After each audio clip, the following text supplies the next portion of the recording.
everyone. Settle in while we begin. Please note that we will be removing any AI chatbots from the webinar and or not. Thank you.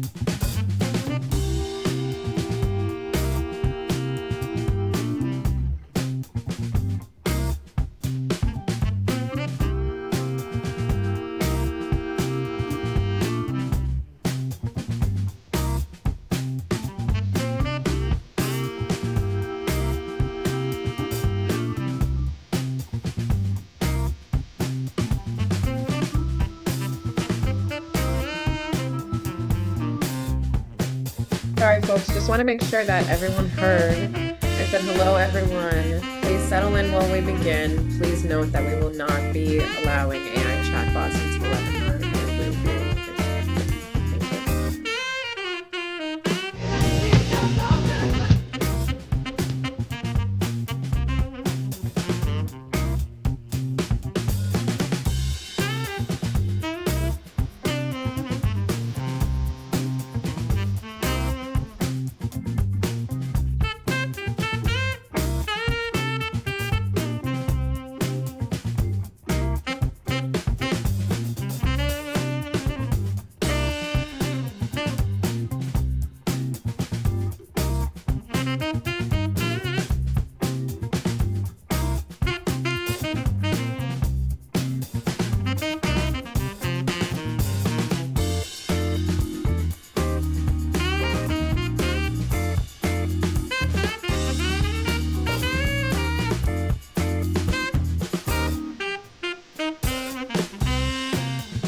Welcome, everyone. Good afternoon. Thank you so much for being here today with us and joining us for our 4th annual report webinar. My name is Olivia Watkins. I'm the president and one of the co-founders of Black Farmer Fund. And as we step into another operational year, I'm honored to introduce this gathering of supporters, partners, friends to really reflect on our last year as an organization. And before we get started, we wanted to share a special video from our staff.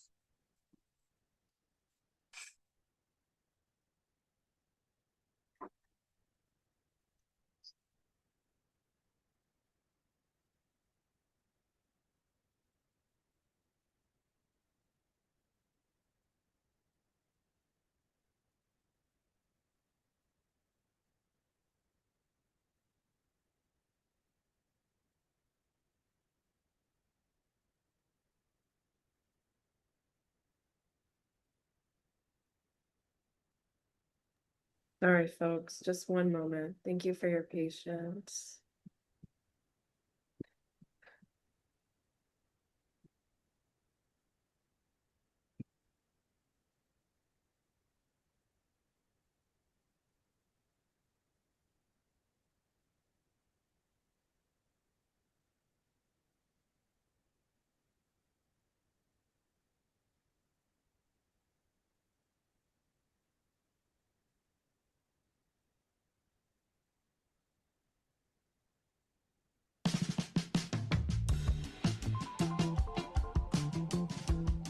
Hi, I'm Myra Marcellin. I'm the investment director here at Black Farmer Fund. Hey everyone, I'm Amanda, the community facilitator and education manager at Black Farmer Fund. Hi everyone, my name is Sonia Lockhart. I'm the senior community engagement manager. Hi, I'm Christina. I'm the operations director at Black Farmer Fund. Hi, I'm Joshua Parks, the development associate at Black Farmer Fund. Hi, everyone. My name is Onyx Ramirez. I'm the senior communications manager at Black Farmer Fund. A highlight from 2025, I would say I'm proud that Black Farmer Fund, despite external challenges presented by the change in the government and administration, we are able to forge forward and move and meet our community needs. We provided additional capital, technical assistance, and other educational resources to sustain and continue building strength and wealth in our Black community. We didn't back down. We got more creative, more strategic, tougher in terms of finding solutions to help increase resilience and internally and externally. And looking ahead to 2026, I'm looking forward to continuing to be responsive, deploying more capital, technical assistance, and other resources to Black-owned businesses, and being that trusted source for financial, educational, and other resources.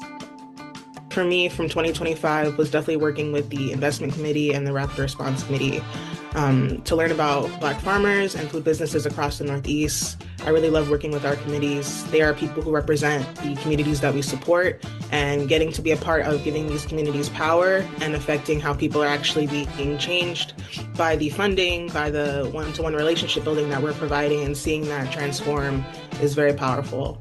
And in 2026, I'm looking forward to continuing to work with the committees, to learn from them, to build with them, and to see what support we put out there this year.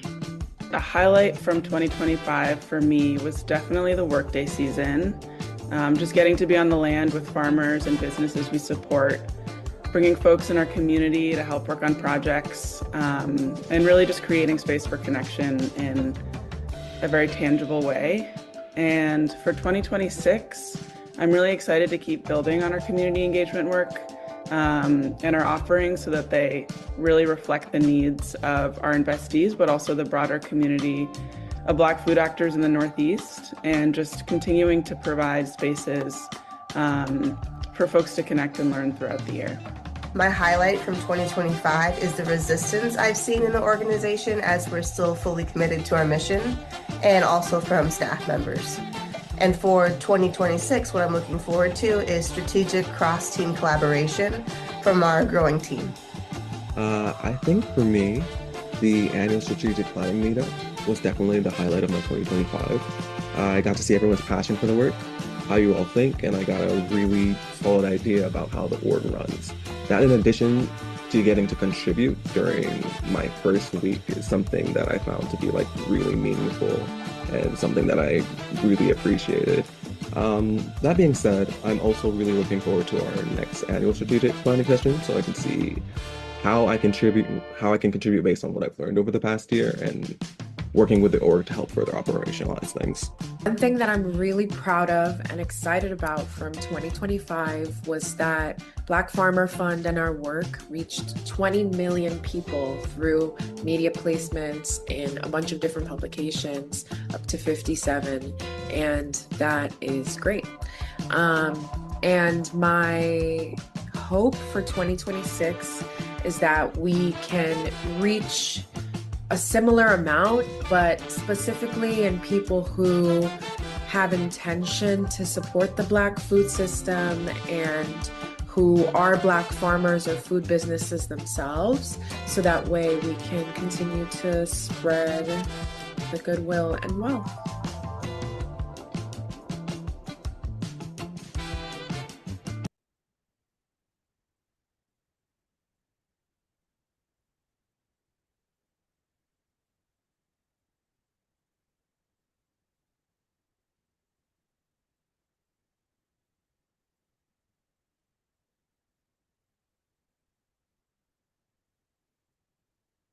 Thank you so much for that video, Onyx. And our incredible staff was really guided by simple yet really grounding words in 2025.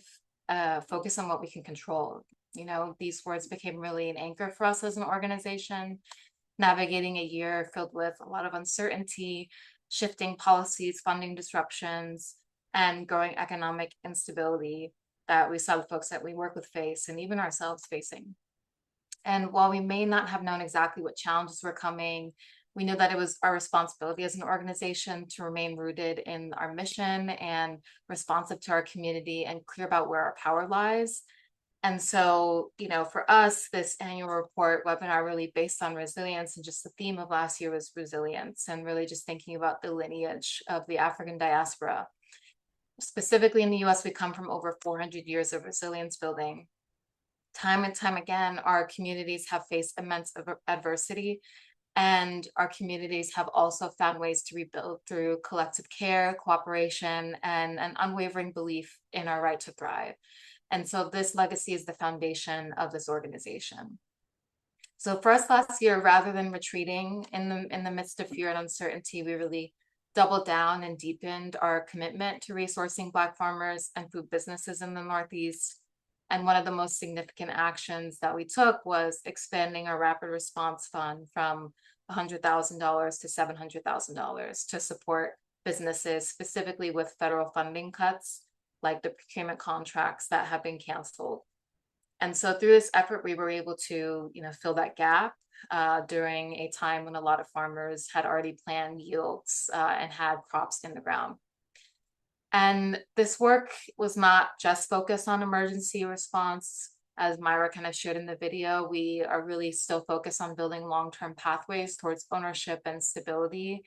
And we also expanded our portfolio of investees.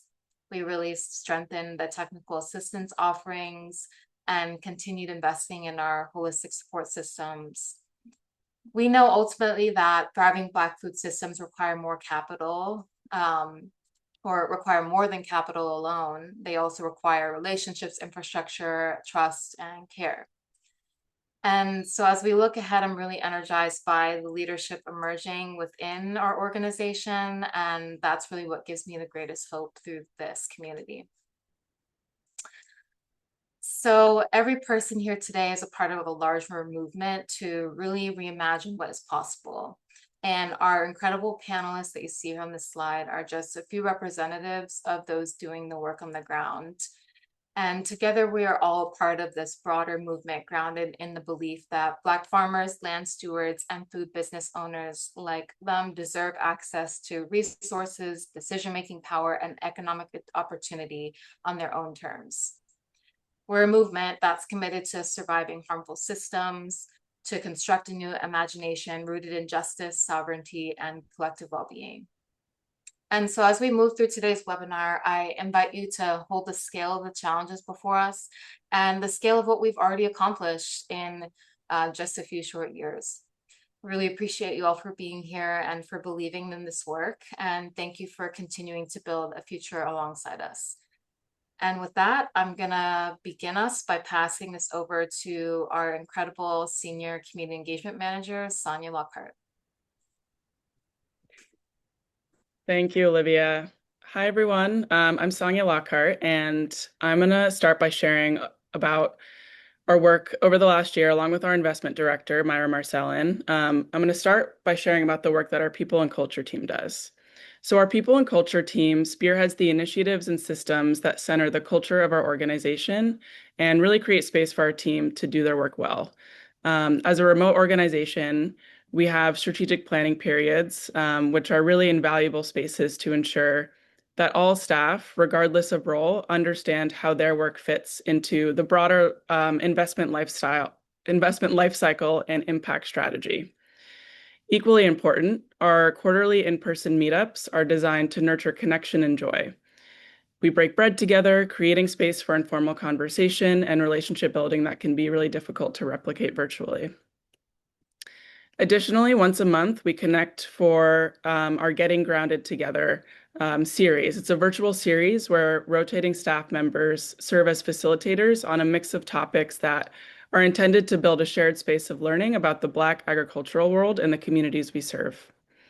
This year's meetings featured topics around addressing real-time community needs for government funding cuts, and we also had our first ever book club where we read sections of Rooted, The American Legacy of Land Theft and the Modern Movement for Black Land Ownership by Bria Baker. At Black Farmer Fund, we're really committed to being a learning organization. So the Getting Grounded Together series really gives staff a chance to connect about the past, present, but also the future legacies of this work across departments and backgrounds. And then lastly, our professional development stipends are also a key investment in our people, and by extension, the strength and sustainability of our work. All full-time staff at BFF receive an annual $1,000 professional development stipend, reflecting our belief that mission-aligned impact requires continuous learning, skill building, and opportunities for professional growth. And by resourcing staff to deepen both our technical and interpersonal competencies, we are strengthening our organizational capacity and supporting individual leadership and career advancement. And with that, I will be passing it over to Myra, who's going to speak about our investment portfolio. Thank you, Sonia, and hello, everyone. My name is Myra Marcellin. I'm the investment director here at Black Farmer Fund, and I'm excited to discuss the performance of our investment portfolio. In 2025, we strategically deployed integrated capital packages combining loans, grants, and targeted technical assistance to farms, food producers, and supply chain enterprises that demonstrated social and community impact, economic viability, and economic and environmental stewardship. Our investments span over a diverse set of agricultural models, from regenerative farming operations to local food hubs, with a deliberate and growing emphasis on supporting small-scale farmers. 50% of our businesses funded reported making major capital investments, such as acquiring marketing and digital technology support, purchasing solar equipment, farm operational equipment, prep workstations, and retail expansion, building structures for educational and learning, farm stands, fencing, high tunnel greenhouses, and last but not least, purchases for honey processing equipment and beekeeping infrastructure. These improvements help these businesses to sustain their operations and grow. The growth translated into 16 new jobs, a median gross revenue increase to $192,000, and 177 acres of land being sustainably managed or owned. In addition to funding, one important aspect of our work is the technical assistance we provide. In 2025, our team provided more than 1,000 hours of technical assistance across businesses. Technical assistance is a crucial part of our portfolio resilience framework, which is the structure that supports our work and consists of the following internal strategies: reserves and debt structuring. This means maintaining adequate liquid reserves and structuring loans with flexible repayment terms that reflects the realities of small businesses and seasonal cash flows. Enhanced relationship management. This means establishing clear expectations with borrowers upfront to promote transparency, accountability, and trust throughout the life of the relationship. Portfolio management. This includes monitoring financial performance to proactively identify and address emerging risks to strengthen borrower performance, safeguard investor capital, and align fund management with our mission of resilience, justice, and long-term sustainability. And diversification. We are actively managing exposure across agricultural subsectors and geographies, including expansion into Vermont and Maine last year. Now let's take a look ahead. In 2026, we are focused on investing in farms of all sizes. In Q4 of 2025, we approved 2 farm loans totaling $527,500, both of which are expected to close this quarter. This year, we have already committed and will close loans and gifts which will expand our portfolio to include farms and food businesses in 4 new states: Maine, Connecticut, Massachusetts, and Pennsylvania. Our goal is to continue deploying the remaining 2.0 capital in a strategic, disciplined, and responsible manner, all in order to maximize long-term impact and performance.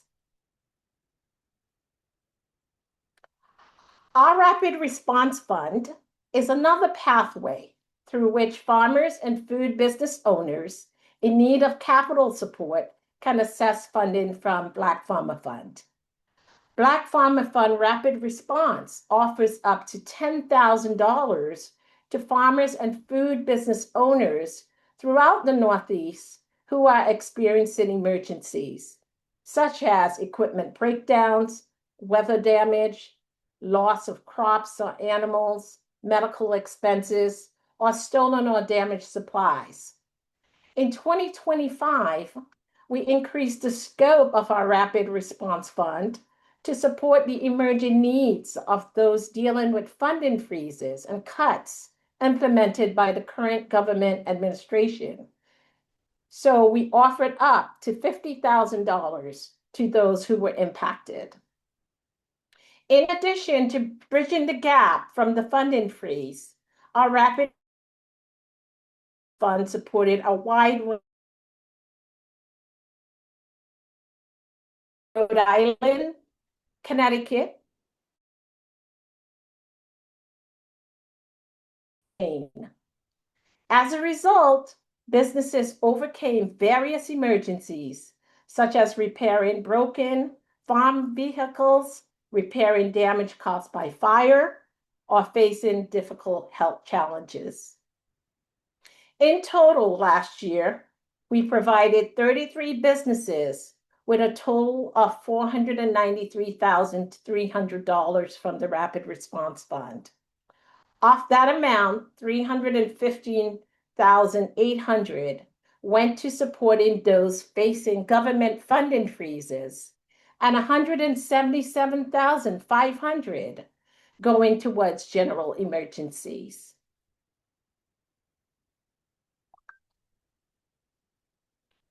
I will close this section with a quote from Diaby Decor, a member of Big Dream Farm, sharing the impact of Black Farmer Fund, TA, on his business. Diaby shares, the technical assistance support, particularly in record keeping, has profoundly influenced our business practices. It has enabled us to implement more robust and efficient internal financial management systems, leading to enhanced planning capabilities and fostering greater operational stability. Thank you, Diaby, for your words and hard work. Now, with all that said, I'll pass it back to Sonia so she can tell you more about our Community Garden Fund. Thank you, Myra. The purpose of our Community Garden Fund is to ensure that community gardens can thrive and continue to provide access to fresh food and places for gathering in Black and Brown communities. In 2025, our Community Garden Fund provided 20 Black-led gardens with $500 each to support their operational and capacity building needs. We wanted to highlight a few of these businesses on our call today, or gardens, excuse me, on our call today. The Wine and Street Community Garden in East Orange, New Jersey, the Armory Community Garden in New Haven, Connecticut, and the Fred McLeod Community Garden in Brooklyn, New York. These gardens, with the money they received through the Community Garden Fund, were able to replace garden beds, replenish soil, improve greenhouses, host cooking demo workshops, elevate planting tables, and also adapt tools and accessible pathways for folks with disabilities to fully participate in the gardens. And now I'd like to transition into talking a little bit more about the community engagement work we do, which is an integral support to the farmers and farming community at large that we serve. Starting with our community workdays, these are spaces to build and strengthen relationships amongst our farmers while providing opportunities for community members to work together on large projects and relationship build and exchange information and resources in those ways. Some examples of workday projects include greenhouse builds, transplanting, harvesting, weeding, and the days always include a shared lunch, giving us the opportunity to break bread, have conversation, and get to know one another amongst all the hard work. I also wanted to quickly plug that we have many workdays scheduled for this spring and summer, and we hope some of you on this call will consider joining us out in the land. So keep an eye out in the coming weeks for registration for those. When it comes to virtual skill shares, we are always thinking about how we can better serve as a source of continued education and learning for our community. And last year, we were able to expand our Skillshare offerings by hosting 10 virtual Skillshares on a wide range of topics. The aim of our Skillshares is to provide knowledge and resources to our community free of charge. And some examples of sessions we had last year were topics related to more specific business needs, like bookkeeping and revenue strategy, to sessions on herbalism and climate resilience and more. And now moving on to our Black farmer ecosystem. This group was established in 2020, and it's a group that consists of Black Farmer Fund, Black Farmers United New York State, Corbin Hill Food Project, Farm School NYC, Northeast Farmers of Color Land Trust, and Soulfire Farm. And the mission of the ecosystem is to shift power and ownership to Black farmers in New York State by cultivating community, resources, skills, and learning to ensure thriving Black farmers drive policy and advocacy, hold capital and land, and control markets. And together as an ecosystem, we provide unique but complementary services, including education, land access, capital access, and market access support. And one exciting new effort from the ecosystem that began in the last year is a community-driven market project in Harlem. And this market will not only be a place where you can buy products from Black farmers and businesses, but it'll also serve as a gathering hub to support a Black-owned regional supply chain that helps circulate capital within Black communities and also creates stronger pathways for Black farmers to access and shape markets. In October of last year, we supported 9 Black Farmer Fund investees as well as investment committee members to attend the 13th annual Black Farmers and Urban Gardeners Conference, also known as BUGS, that took place in Detroit. Each year, Black Farmer Fund provides BUG scholarships that cover conference registration fees, travel, lodging, and food so that our community can continue building skills, exchanging knowledge, and connecting with Black food actors from across the country.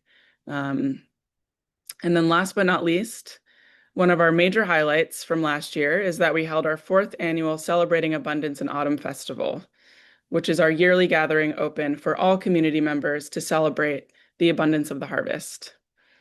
This gathering is held at Rise and Root Farm in Chester, New York. And last year, over 80 BFF community members, including investees, partners, families, friends, came together to share a meal sourced from our farmers, engage in different activities connected to the land, and build relationships and connections with one another. And as a small plug, we invite you all to keep an eye out for the invite to our 2026 Abundance Festival, which will be taking place on Friday, September 18th. So you should be seeing an invite to that in the coming week as well. And that's it for me. So I will now pass the mic back to Olivia for the moment you've been waiting for, our incredible panel. Thank you, Sonia and Myra, for sharing about all the work that's happened. So we have a super amazing dynamic panel today. And before we begin, I just want to share that we'll have a Q&A portion at the end of this discussion. So please submit your questions in the chat as we go, and they can go to any of the panelists. So we have today with us Steph Wiley from Brooklyn Packers in Brooklyn, New York, Dishaun Harris of Root Life LLC in Connecticut, Tomia MacQueen of Wildflower Farm in New Jersey. Thank you all so much for being here with us. It would just be great for us to go around the room and just start with each of you introducing yourselves and telling us about your work. So I'll start with you, Steph. Hey, everybody. My name is Steph Wiley. We are a Black-owned, worker-owned cooperative in Brooklyn, New York. And we are a food distribution cooperative. We sit as an intermediary between consumers and producers. We are what we call farmer forward. We really try to support all the things that the farmers need by getting the price that they need for the things that they grow and produce. knowing that uh, these producers and farmers are the folks growing the food that is high quality, nutrient dense, and we want to pass, uh, the health benefits on to the consumers. And we're right in the hood in Bed-Stuy, so we want to make food accessible to our neighbors and to people that look like us. And so, yeah, that's what we do. One of the things, well, some of the things that we do. Amazing. Dishaun, you want to go next? Sure thing. Can everybody hear me? Awesome. Yeah. Peace, everybody. My name is Dishaun Harris, better known by community as Farmer D. I am an urban farmer growing out of New Haven, Connecticut. I am the owner of Root Life, which is a social enterprise that focuses on ag education, growing specialty crops, growing microgreens and gourmet mushrooms as well, creating value-added products from those. And I'm also a part of the Liberated Land Cooperative, which is a statewide cooperative in Connecticut, where we have come together, a bunch of different Afro-Indigenous growers have come together to aggregate our produce and our products and create a supply chain and a market for our people to contribute to the overall health of our communities. Root Life again serves Afro-Indigenous people first and foremost. And I'm also a part of the Black Farmer Fund Investment Committee, among other things. So we'll stop right there for now. Thank you. And I'm Tomia MacQueen. I own Wildflower Farm in Pennington, New Jersey. We are a 42-acre certified organic farm. We do vegetables, so your common vegetables, but we specialize in culturally meaningful crops. We are seed producers, so we produce seeds for 5 companies. We do pastured, truly free range, soy-free, organically raised poultry, so chicken, ducks, goose, turkeys, as well as pastured lamb. We do a lot of education. I'm a teacher, so that's my calling. So I always go back to that. We do a lot of education on farm, online, and then I also teach in the schools. Try to do one to 2 days a week. We provide food for some of our local food pantries, as well as farmers market. And I also founded the Healing Waters Land Access Project here on farm, where we dedicate 3 acres of our land to training new and beginning BIPOC farmers and giving them space to grow. We have 4 organizations and 2 universities that have taken part in that project. It's it's a labor of love. I'm also on the board of NOFA, New Jersey, so Northeast Organic Farming Association, and a part of the Regenerative Farming Network for North Jersey RC&D. And I'm a founding member of the Ujamba Cooperative Farming Alliance. Amazing. I think the thing that I'm taking away from hearing about y'all's introductions, it's like you all have your hands in so many different things. You all are multi-hyphenates, and also it's a way of life that you all are embodying so well, and your values and the different areas of work that you're focusing on. And I'm curious, what do you enjoy the most about what you do? What is the meaning that you get from the work that you all are involved in? And anyone can start, and we can just popcorn. I can go first. If Rex wasn't go. What do I enjoy most?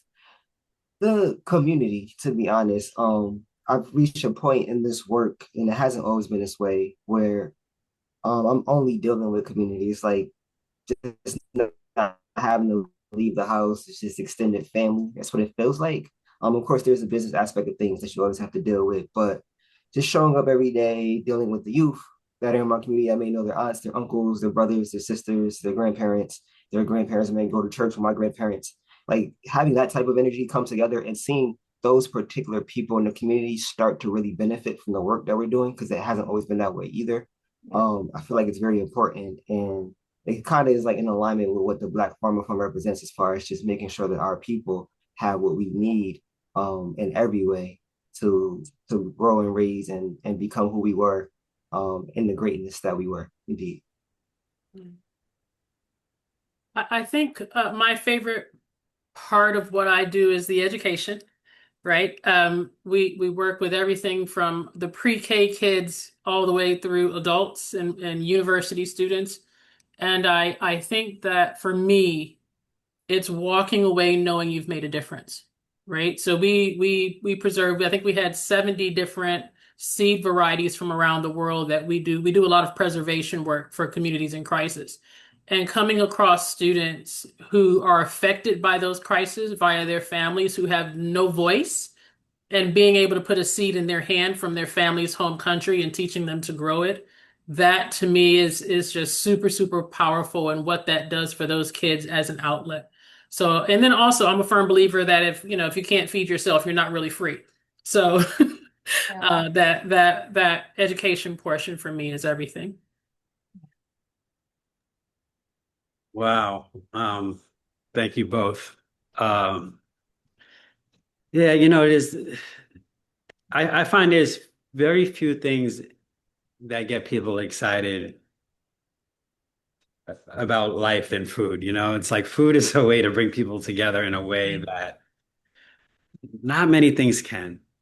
A meal, like cooking together, going out to a restaurant, just, gathering at your house, picnics, things like that. It's like, it's such a great way to get people together. In the aspect of our business, like when people come to us and get food and are really excited about the food itself, the quality of it, and knowing that it was like 90% of it is grown by Black hands or BIPOC hands, and folks feeling that there's value in that, and people understanding the value in that, is really exciting for me, to be able to offer products to people that look like the people who grew it. It's not many opportunities to do that. I think in this world and especially in this city, like right outside right now, we have like, there's a car outside right now. You can't really hear it, but the door is open and the music is blasting. And these are the same people, these are our neighbors, and they see what we do every day, and they have come to understand it and to appreciate it. And they also find value in it. And so, it's like touching, like food, you touch people around food, like various social stratas, like we got the folks on the corner and the folks in the schools, like they're eating the same food because of us. And I love that. I love giving people the opportunity to eat the food that comes from us. Yeah. It's such a satisfying experience. And yeah, we all have to eat. And I am really curious, you all are operating your own businesses and at different scales in different parts of the Northeast. I'm curious, from where you sit, what needs are feeling most urgent for Black farmers and food actors right now, especially just thinking about not only we're at the start of the season, it's feeling a bit chaotic for farmers trying to get everything set up. We're coming out of a rough year for federal funding cuts. What are you seeing as the most urgent needs for Black farmers and food actors?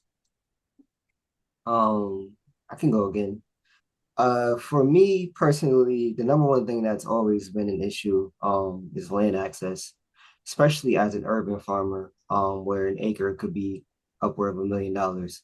And on top of that, that's not even the hard part. The hard part is getting through the bureaucracy of allowing an acre to be used for a green space, even if you come with $1 million. So land access in general has always been a piece. There's also the piece of being able to get land somewhere out where there's nobody else, but then the reality of like, how strong can you be when you're by yourself, surrounded by like, people who are not like you. You can be strong, but you're much stronger when you are surrounded by your people and you guys working together. So there's that type of mentality. And then also just infrastructure. A lot of us are coming from the broken generational wealth that Rudy talked about, and just in general, like our loss of like 14 million acres of land pretty much, which is a whole bunch of land. Like it's insane to even think about. And it's like not being able to utilize all that wealth and having to start from scratch and like navigate a bunch of these systems to even get some type of resources related to those types of discriminatory acts.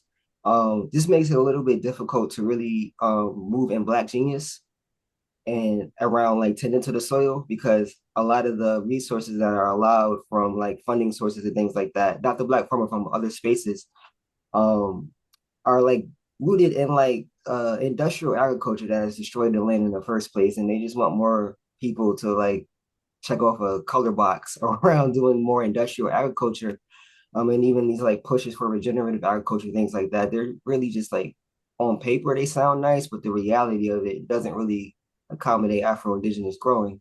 So those things I'm finding challenging more so now than ever. And I'll leave the rest for other people to talk about this. Yes, there's a long way. I would say, so there's a couple of things that I think about in terms of challenges. And one of them, touching on what Brother Dishaun said, is the obviously land access, right? We have 80% of our land in the country going up for sale, or just has been between past 2 years and the next 8. And the average small farmer, period, the average beginning farmer can't get onto a large acreage. The average small farm is 256 acres. I don't know about anywhere else, but Jersey, that's unheard of for a young person or almost anybody to be able to afford. So you can imagine how, obviously, well, we preaching to the choir, we know how much more difficult it is for Black and brown farmers to get onto that land than even, another small farmer. So obviously land access is an issue. I've actually just started conversations with land trusts about engaging directly with small farmers and urban farmers, rather than going through intermediaries that don't actually necessarily want conservation combined with agriculture. So that's an ongoing conversation. But also when it comes to the grants, there are actually, at least certainly in New Jersey, I assume in some other states it might be more difficult, but there are grants out there. The challenge is that they are often reimbursable. One of the things about the Black Farmer Fund that was so extraordinarily helpful is that these reimbursable grants, you have to question, who are you actually serving? If people had the money to be reimbursable, they wouldn't need the grant, right? And so that's a challenge. So certainly I think that bridge, creating a bridge between those accessible reimbursable grants and grant writing is a big issue for Black farmers. But also looking at the urban sector, looking at land access versus the rural sector, we're what you would call peri-urban, right? And so you have farmers who have land who are letting their crops go in the field because of logistics, where they can't, it doesn't make sense for them to, they can't make it make sense with an S and a C, as we say, to get the farm goods or the produce out of the field and into the next city, whether it's for a food pantry or for a farmer's market. If they can't make it make financial sense, it just rots in the field. And so what we really need is a logistical systemic plan to link urban Black farmers with rural Black farmers to create a market pathway to solve some of the logistical issues like transport and refrigeration that are massive gaps for even our rural Black farmers to be able to keep up. So that's my thought on that. Thank you, both farmers. I'm not a farmer. I tried for a couple of years and it was not my calling. But I do love to get food to people, and we think of ourselves as farmer advocates at Brooklyn Packers, Brooklyn Supported Agriculture. So we do a lot of the things that you're talking about, to me. Like we we just finished building a bigger walk-in cooler in our city space, and we have 2 refrigerated vans, and we also are about to buy a refrigerated truck with a lift gate. And because we have been listening to farmers, and we know that no farmer wants to drive into the city, like we know that for sure. We know that farmers need access to markets. So we help create more markets. And we do that in ways that make sense for the farmer, but also make sense for us, has to be viable as a business for us. So we sometimes do direct payments to farmers through programs. We apply for all the government food movement grants and programs that are out there, like New York Food for New York Families and Nourish New York and those types of things, because we have experience doing the transportation. We have all the relationships to farmers through 10 years of business in the Northeast. And so we really try to be farmer advocates in the realest of ways, and try to take care of the things that farmers need operationally. But also every winter we hold these gatherings called New York Foodways Gatherings, where we just invite a bunch of farmers and farmer advocates and farmer support systems to meet and talk about in real time what they need. And also farmers also have resources. So it's like a sharing. So we do that every January in Poughkeepsie, New York. And an additional one we've done in Buffalo, and we're doing another one in the North Country this year in the fall. So we can really hear from each other like what we need. And it's been really generative in a way that maybe in other spaces doesn't exist, because you're hearing straight from each other. And it's not on a Zoom call.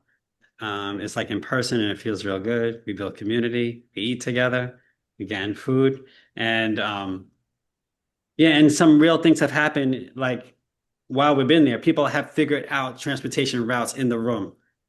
You know, it's very powerful. And it's like, who needs this? Who has that? Who has a truck? Oh, I got an extra truck. I have a van I don't even use. Like those types of things happen. Yes. And so it's been really powerful. And me and my co-organizers have been able to do that. But then also beyond the operations, yeah, farmers are humans.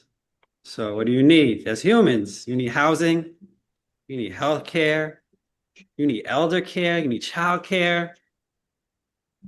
You know, these are the things that, you know, sometimes gets lost in farm as business talk. Mhm. And so we've been organizing around healthcare.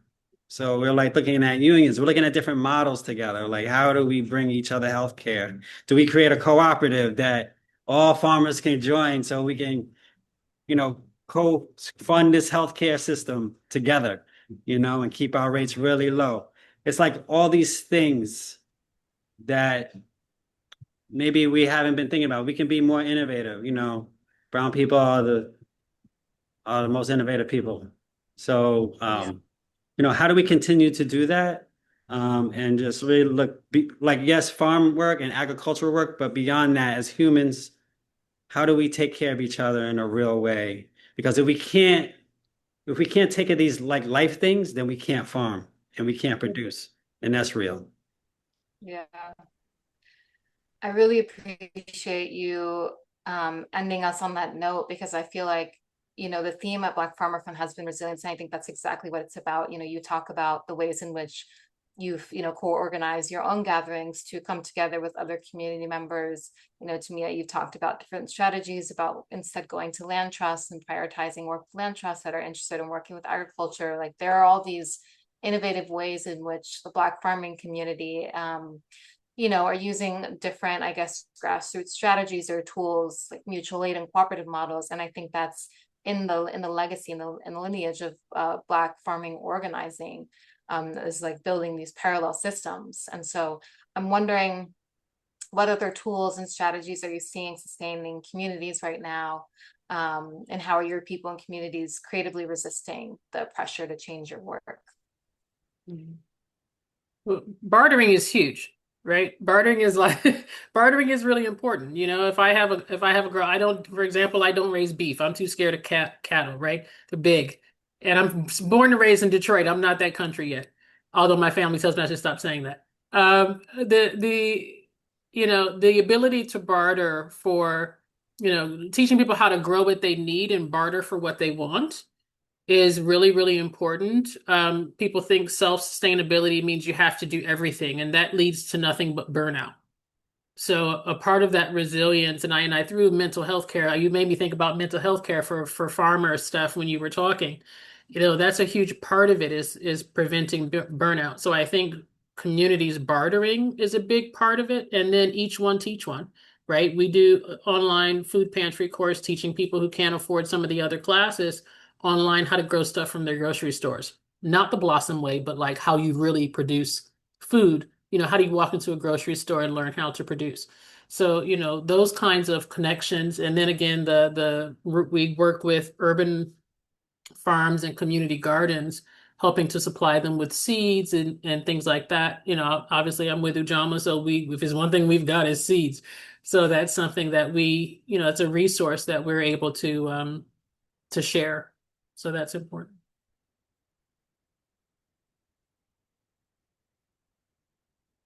I would say like tool library energy. So from the like growing to the processing, and even distribution now, like getting those things aggregated so that everybody can hop on and utilize it, even like commercial kitchen space, being able to secure that for people, helping people like, you know, get their certifications to be able to use these things. All that has been like very helpful in the past few years around what we've been doing.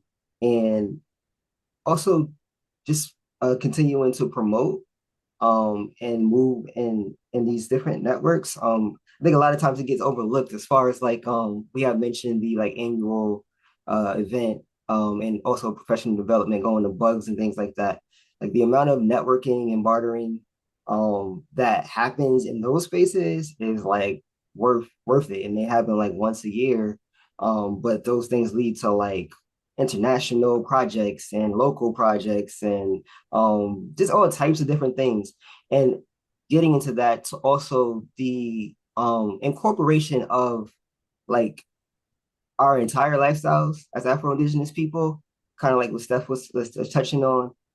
So like throwing in like any type of like skill set that the community has and tying it into the agricultural piece and the spaces that we're creating, which are safe spaces in so many ways, not just for food, but for your physical, mental, emotional, spiritual bodies as well. And so being able to like bring the somatic work, the yoga therapists, the Thai massage workers, to talk about particularly farm ergonomics. Working on a project right now that's like a farm gym, and utilizing natural resources to like transform the farm spaces that we already have into like an exercise station, where we can actually measure what's happening and not just like, oh, it's nice, look, you're picking up a log, but actually having the detail and the data, to like incorporate that health aspect. Again, the cooking demonstrations, all types of things, like drumming circles, everything that brings us back to actually being who we are when it comes to the land and not being the definition of a farmer in a capitalistic society, which separates like everything else, right? Like we were just talking about. So those are the types of things that have been working. They're very innovative. So organizations like the Black Farmer Fund, who support those types of things without much of a hassle, are very important. Because when you try to go through the government or these type of things, they're like, oh, red flag, red flag. So even if they don't say it, like you just tell, like, Yeah. did you forget about COINTELPRO? That type of energy. So it's just like, because we're doing the work, like literally, like we're literally doing the work. And so remembering that in a society in a day and time where all that gets overlooked because everyone's distracted from everything. So it's like it doesn't seem like we're doing textbook history right now, but we are actually doing history that will be in textbooks moving forward. So just remembering that, and those are the things that help. I'm good. Yeah, I mean, it's to me like the way that we have been part of resistance and we see resistance happening is really through like collaboration and cooperation. Here in the Northeast, we for the last 2 or 3 years, we've been part of like this kind of ad hoc logistics collaboration that was started through these New York Foodways gatherings, kind of through the need for food to get to markets. And it was really hard because not everybody had the assets. So we had to figure out like how to share. Like I had a van that was underused. Corbin Hill had a van that was underused. We had folks up in the Northeast that were really good at organizing in spreadsheets, which I'm not good at. We pooled our skills and we pooled our resources, our assets to create kind of an ad hoc transportation system from as far as Buffalo into the city. And at first it was kind of like, well, are you going my way? Where are you going? Can I put a case on your van in your van or a case on your truck while you're going there? But then it turned into like this year. I mean, not to say too much about it, but we got this kind of transportation system funded. It went from like this thing that we started as a necessity to like, oh no, we can do this, and we are doing it, and it's us, and it's us as Black folks and brown folks and the allies who are helping to support this system. It's our Asian brothers and sisters up, in the Hudson Valley, who are really great at, organizing and logistics, and Mama Kay at Chester doing the real, this is the way it's got to be, showing us the way. And the folks at Chester Ag Center also, Gabby and Sarah, it's just like people who know this work, but we don't have a concentrated, asset. So we have to share the things we have, it's like decentralized. And now that we figured out like where food is grown and where food needs to go, that's, then we come into our power to say, oh no, we know how to do that. And so this year, it's probably like, it's like over 100 farms that are being helped through this system in one way or another. And like, that shows you like as much stuff as they try to throw at us, as many things as they try to take away from us, as many times they try to control the narrative of what we do and who we are, we're like, no, this is who we are. And this is the evidence. This is the proof. And that to me is resistance. Yeah, absolutely. Yes, snaps all around. Yeah, I think one of the things that was really important to us as an organization was trying to do what we can to keep our storytelling focused on what good is happening, because all of the major headlines were, about all of the negative things. And, there are folks on the ground doing amazing things, right? Folks in the fields right now, folks advocating, for policy. There are a lot of things that are going well despite the major headlines, and continuing to remind ourselves of that is the most important thing. And especially Farmer D, what you were saying about how we're making history right now, that's so true. That's something that I forget. All of us who are in this room and beyond are all actively doing our part to make history, to move the needle forward. So thank you for uplifting that. So I guess a question that I have for you all, just kind of bringing in the audience of people who we have listening, is what can everyone in this audience, whether or not we have farmers who are in this audience, we have investors, funders, or allies, what can they do this week to support Black farmers? Well, I heard someone say a couple of days ago, don't eat food from strangers. So get to know your local farmer and know where your food comes from. Most farmers of any color will tell you what they're doing if you ask them directly. But certainly get to know your local Black farmer, support them, especially if they're producing food that you can't find in grocery stores. let them know what you need and what you're looking for.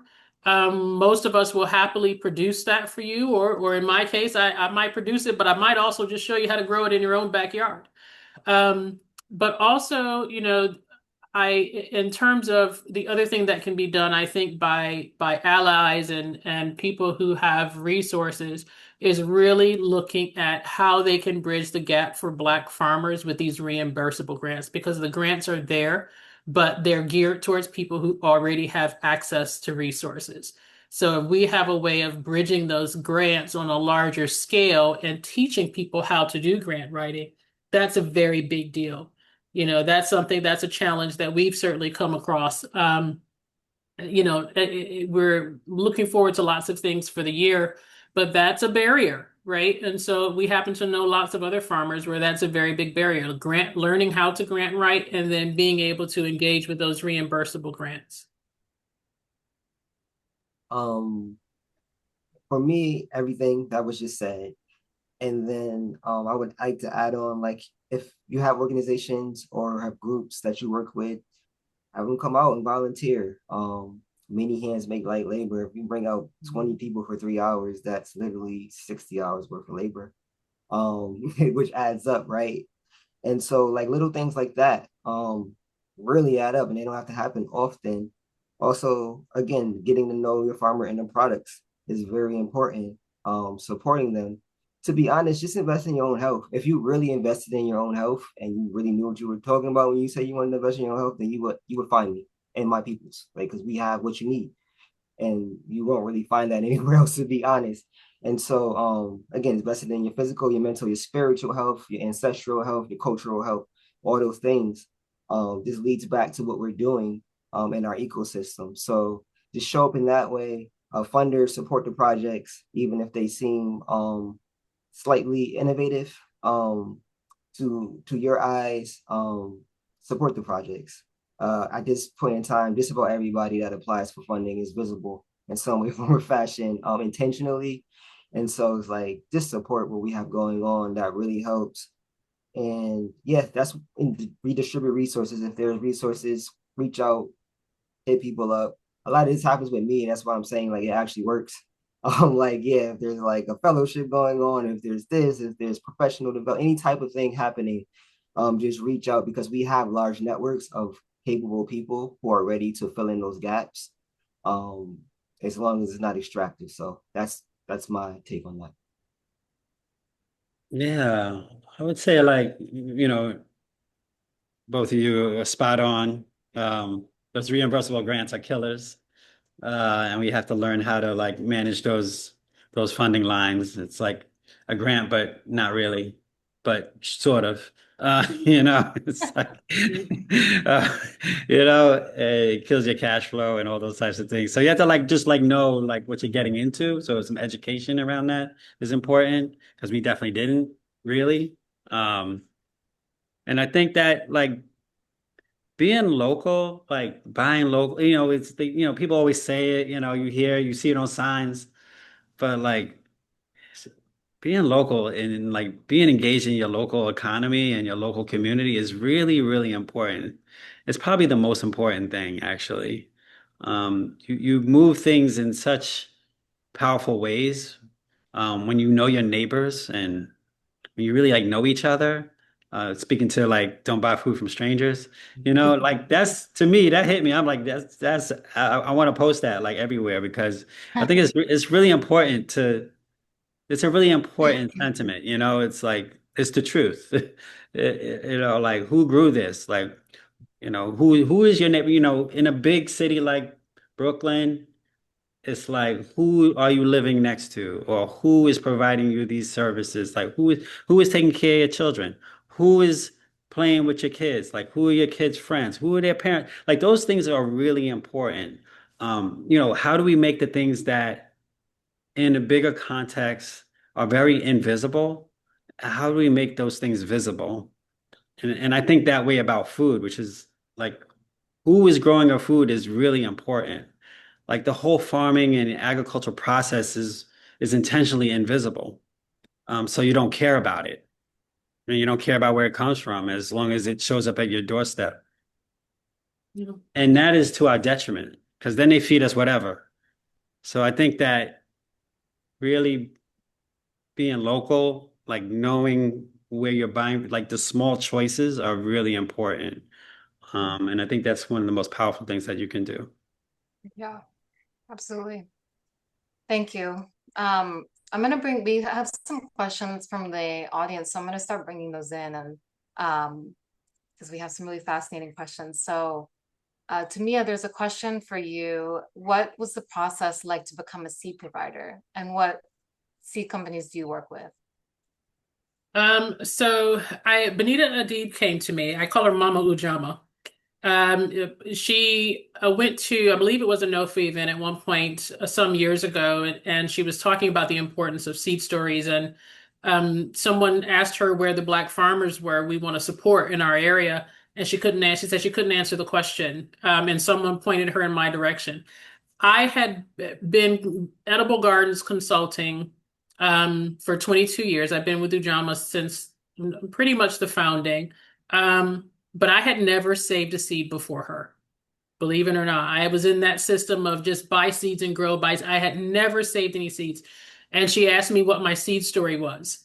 And over time, it took us 2 years to find my grandmother's turnips. And Ujama helped me. Some other folks in Ujama helped me to do it, but they've been in my family almost 100 years. And so we're now growing them here on the farm. And we have I think it's 3 of the 5 companies that will be taking them on in my grandmother's name.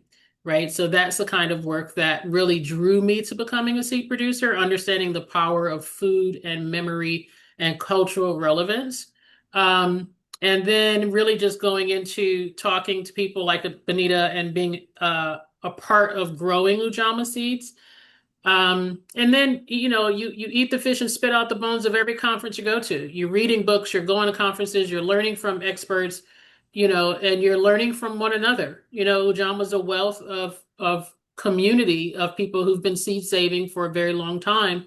And I really learned from them. And because I was already growing food, it was a natural combination for me to do both at the same time. So now I teach people how to include seed production into their market farms. Our farm, obviously, we work with Ujama Seeds. We work with High Mowing, So True, and Southern SESE, Southern Exposure Seed Exchange. I've gotten so used to saying SESE. And we've just this past year started working with Fedco as well. Amazing. Thanks for dropping that knowledge for the farmers here. So Steph, turning it to you, there's a question here about what challenges is a distribution org like Brooklyn Packers facing currently, I guess, with the administration and just the climate. Yeah, we apply for a lot of grants, funding, and some of them, were taken away, and we deal with that. But we really try to create an excellent business. It's like a lot of people think of what we do as kind of like more grassroots, and in a lot of ways, we're a social enterprise, absolutely, but we really like focus on being an excellent business, and like there's a lot of challenges just like in being a business, like a lot of businesses don't make it, but we're in this space like right on Marcus Garvey Boulevard in Brooklyn and Bed-Stuy, and we've been like really fortunate to have a building owner that gives us way below market rent, and we wouldn't be able to be here if they did not do that. And so like I think our biggest challenge actually is like, what do we do when we outgrow this space? Because I can see a world where in a couple of years we're gonna probably outgrow this space. And so it's like, all right, what does urban land access look like? It's like we're not gonna really get a good deal like this anywhere else. What does expansion look like? We're doing well. but it's the levers of how do you grow? And so we're 10 years old this May, this month, this May. Yay. And we've been through a lot of things, an incredible amount of challenges. Like we've only had this space for our own lease for about 3 years, but before that, we were co-located with other businesses. We were using dining rooms of restaurants that opened in the evening. We were using underused spaces to do a lot of our work. And that's great, one way, because it helped us build community with fellow business owners in Bed-Stuy. But also it was limiting. So we had to go out and get our own space. And now that we're here, and I would say after 10 years, having a team that fully understands our mission of like helping farmers and keeping food affordable in an urban environment. The challenge is, how do we replicate this? And how do we replicate this in a way that stays true to our values, at the same time is viable as a business? Because we're not trying to create employee, we're not trying to create the employee boss, divide. We're a worker-owned cooperative. So we're trying to create owners. So, there's these levers that need to be pushed and pulled to find the right ratio of like growth and maintenance, And so like, how do we maintain ourselves at the same time grow, at the same time bringing on more ownership, at the same time, this is New York City, so you have to get paid quite a bit of money to be able to stay here. So you boil all those things up, like that alone is just a challenge. It's like, how do we continue to do what we do with a growth mindset while maintaining our business and staying true to our values? Yeah, absolutely. Yeah, ultimately at the end of the day, it's about, just being an excellent business and running your operation well and being able to, I think that requires a level of resilience and adaptability, and there's always going to be some sort of challenge. And it sounds like as you all have faced challenges, you've continued to like learn and adapt and grow from them. So what we're experiencing now, it's definitely unprecedented, but it's nothing new in the face of adversity. So Farmer, I have a question for you. Someone in the chat wrote that they got started on a business last year and it's a nonprofit. They're looking for some funding and partners. But they also want some direction on where to start with funding a garden. And I know you have so many gardens that you work with.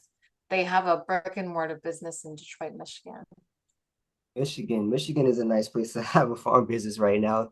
What's our people out there in Michigan? I don't want to butcher their name, but they're doing Malik is out there. Okay, got you. The land bank and some other organizations that they're all connected to.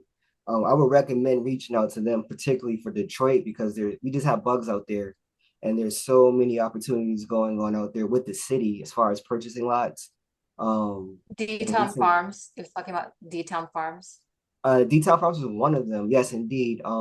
But like Detroit has many. It is leading the urban farming revolution. It has been for a while, but it still is. It's just set up that way because of the industry that left and all the available space at the moment, and gentrification hasn't caught up as much as it has in some of the East Coast northern cities, where it's just like that's a real problem that Steph was alluding to as well. It's like, how do we get land access in the city when there's an active gentrification thing? And we talked about that at Bugs too, right? We got a whole day on that, where it's like we're being displaced and we don't really know where we're going for future reference to be able to plan for our future. So that's a thing as well. But as far as getting funding, I would go to your local foundations first, anywhere you're at, especially in the city area. There's always funding for small startups and things like that. I would also I mean, the Black Farmer Fund has the Garden Fund. If you didn't see that earlier, that's a real thing. I know like 3 or 4 farms literally that have gotten in New Haven that have gotten that fund, and it's made a huge difference. Um, let's see, partnering with local organizations that already get money or already have resources. You'd be surprised how many people either lease buildings or own buildings, even churches that have land on it that they're doing nothing with, not even parking.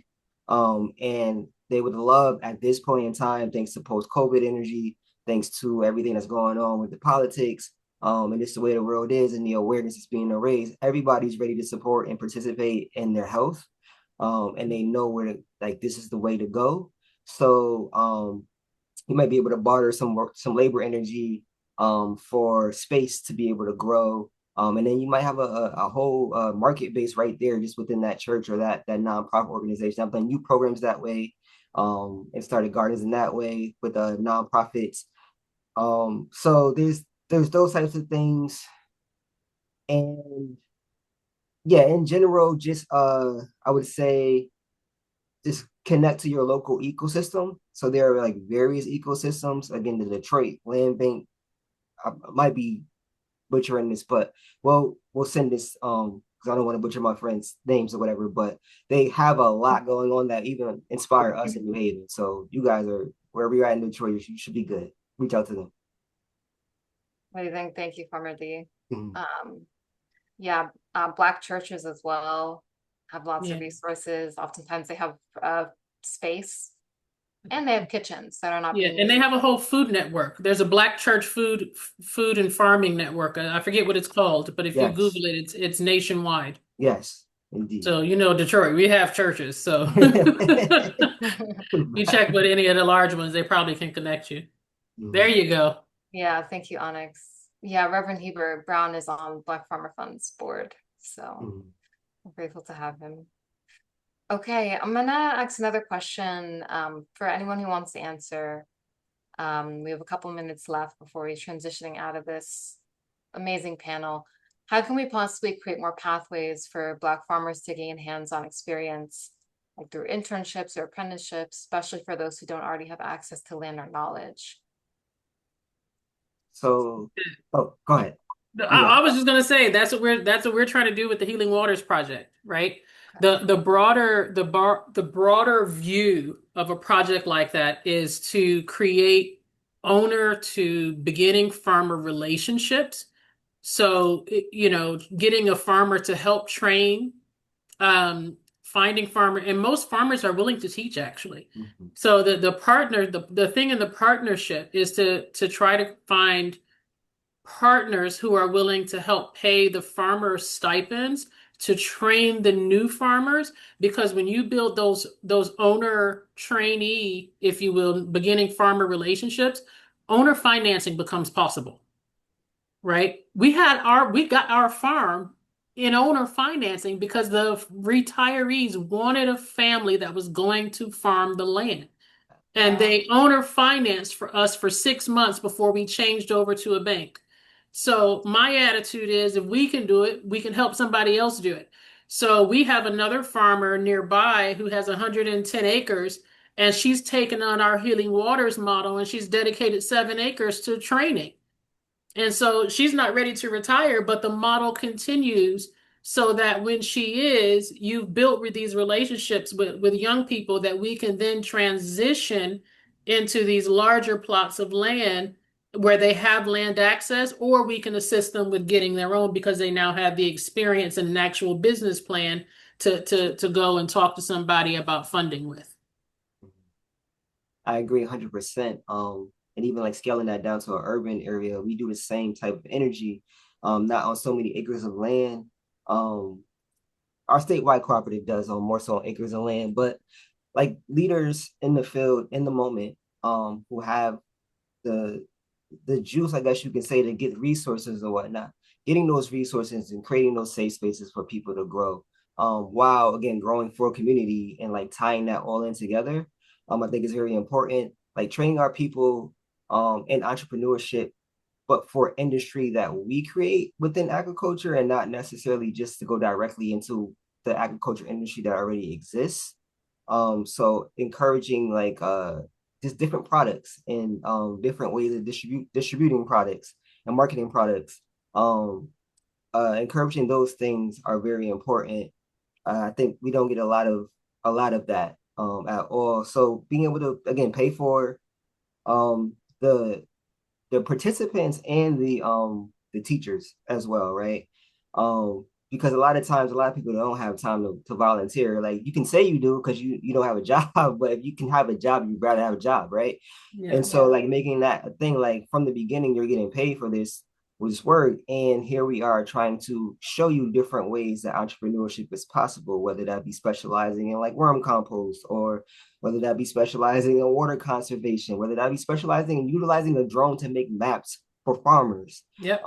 In a way that Google has done in the U.S. Soil Farm Web and learning how to tie all that in together, like teaching people how to use AI on their farms. Like there's so many things that we are in the future with that traditional agriculture is kind of holding us back, especially when it comes to having to sign contracts around traditional agriculture to get this funding. Because it doesn't seem like in the moment it's like signing like a record deal. It doesn't seem like in the moment it's a bad thing, but it's like, yo, like, oh my goodness, like this is not going the way we expected it to. And so that type of energy, just addressing that. And so yeah, I think there are a lot of models out there. We have the Venture Farming Institute in Connecticut that does the same type of work in rural areas, and they come to like urban areas as well to help out. But all this stuff is like keeping the labor or keeping the resources, including labor, right? Not just monetary resources, but like keeping it circulating within our community. So yes, bring the trainees to the farm and give us some labor that we wouldn't have got otherwise while we're teaching them how to become the new actors in the industry that we're creating infrastructure for, getting the equipment for people to be able to buy. Like all these different things that everyone's here is a part of, literally, right? Everyone on this call, including the people who are just watching. Like really aggregating that in unity, like in overcoming that divide and conquer challenge that we've had for a long time, basically since civil rights, and reviving our community to be able to like just accommodate all these things and keep the energy within us. We don't really need much, like we really don't need much.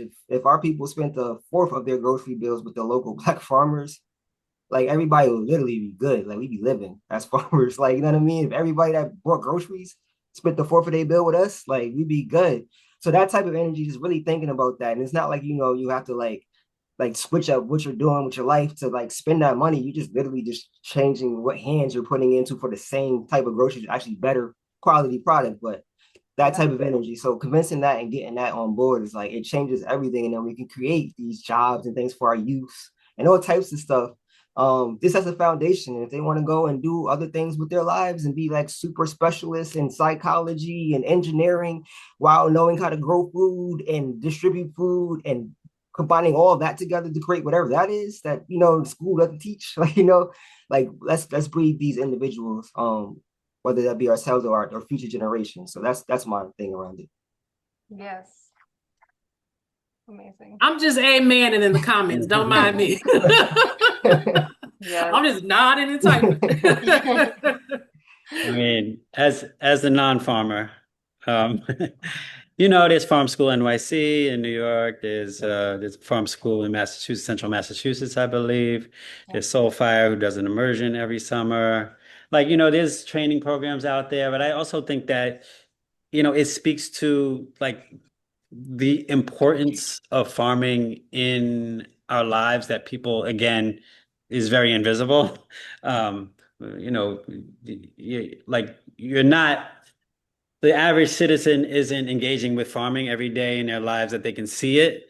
So they don't think of it as important, which is a wild thing, right? We all get our food from farms in one way or another, And so I think that we have to start thinking as, hearing from farmers, it's like, how does a farmer live? And how can we show the importance of our agricultural system in a way that people can see? Like how do we make the connection between where food comes from and you eating it? Like how do we do that visibly every day of our lives? Well, it's hard to do in an urban environment. It's easier to do in a rural environment, and it's probably more celebrated in a rural environment.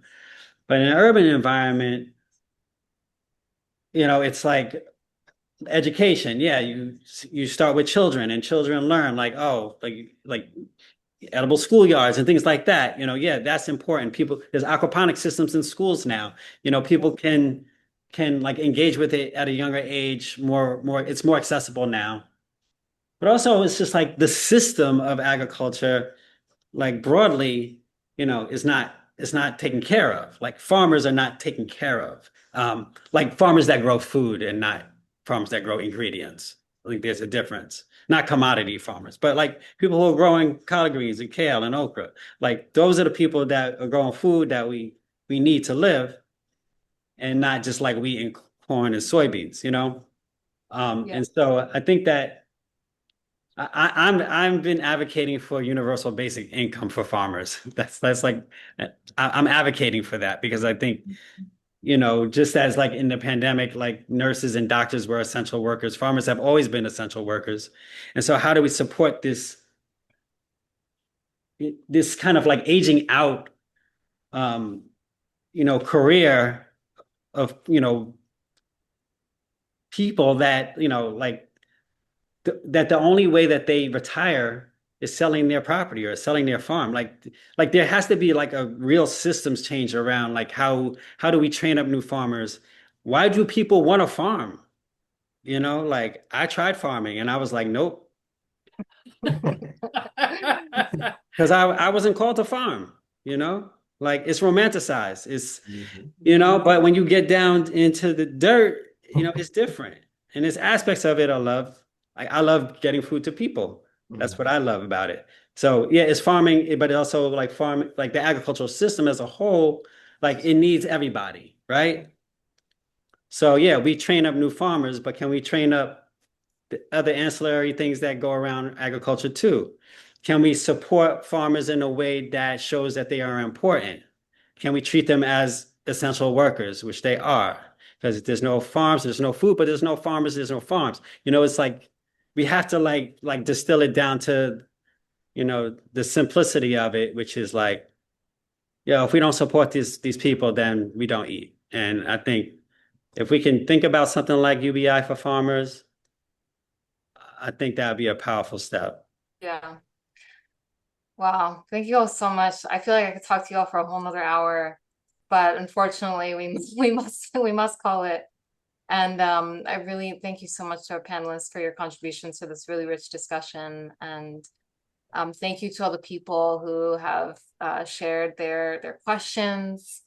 And I think we're going to close out the panel. So I think we're just going to do a final closing. And we're going to share some slides.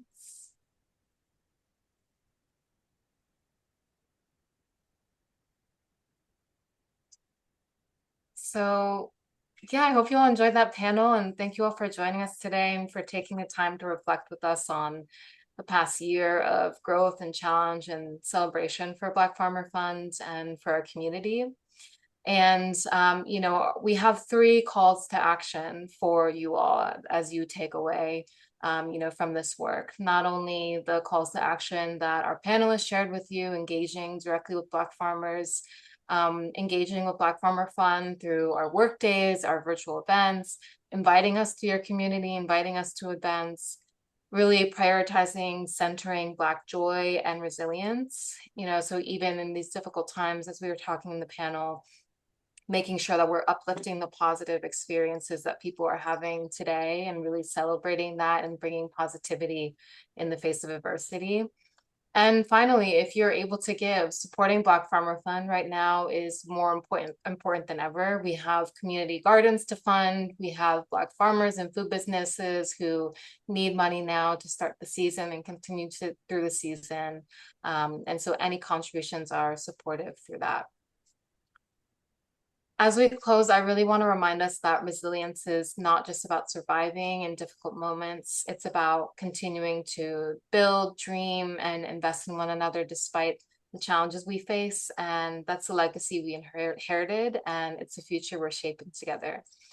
And we know that the road ahead is going to require a lot of courage, creativity, deep collaboration. But we also know that our community has always held the wisdom and the strength and the vision necessary to create sustainable systems rooted in justice and care. And thank you all for being a part of this movement, for your partnership, for your trust as we build up this organization, and your commitment to food sovereignty. See you all soon.